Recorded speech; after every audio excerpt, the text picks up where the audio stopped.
मुरली में आया है कि जो सर्विस नहीं करते हैं जरूर डिसर्विस ही करते हैं। इसका अर्थ स्पष्ट नहीं हुआ।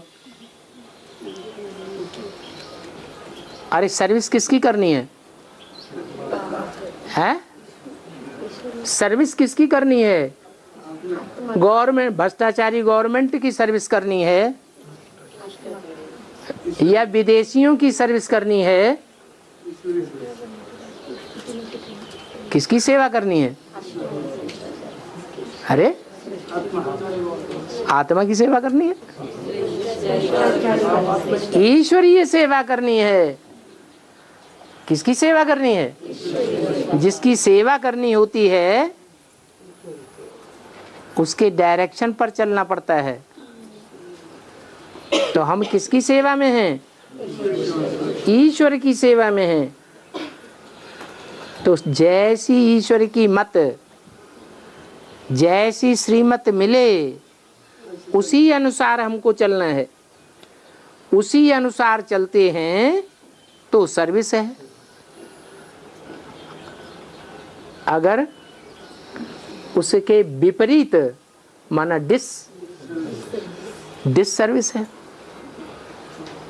या तो ईश्वरीय सर्विस पर है या तो आसुरी सर्विस पर है। आसुरी सर्विस है देह के संबंधियों, देह के पदार्थों की, और ईश्वरीय सर्विस है आत्मा की, परमात्मा की। दोनों में कंट्रास्ट हो गया। ये बात समझ में क्यों नहीं आती? या तो हम सर्विस पर हैं या तो डिस सर्विस पर हैं। या तो सेवाधारी की लिस्ट में हैं या तो डिस सर्विस करने वालों की लिस्ट में। जैसे कर्म हम करेंगे हमें देख दूसरे करेंगे। हम धंधे धोरी में लगे हुए हैं। कोई कहे ब्राह्मण तुम तो धंधे धोरी में लगे हुए हो, तुम तो डिस सर्विस कर रहे हो, तो क्या जवाब दें? है जब है ही नहीं। नहीं नहीं, ईश्वरीय धंधा और आसुरी धंधा दो ही धंधे हैं। ईश्वरीय धंधे में है तो ईश्वरीय धंधे में रहने वालों को पेट की चिंता होनी चाहिए या नहीं होनी चाहिए?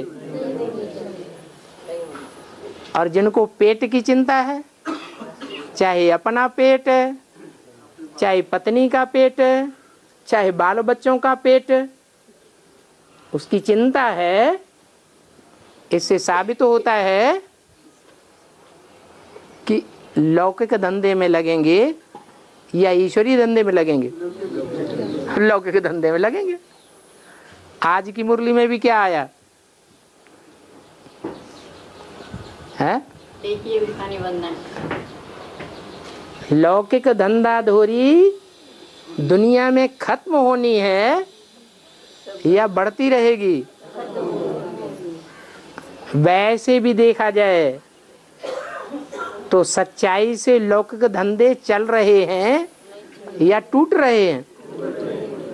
जो सच्चाई से लौकिक धंधे में लगते हैं उनके धंधे फेल हो रहे हैं। सब धंधों में है नुकसान सिवाय एक ईश्वरीय धंधे के।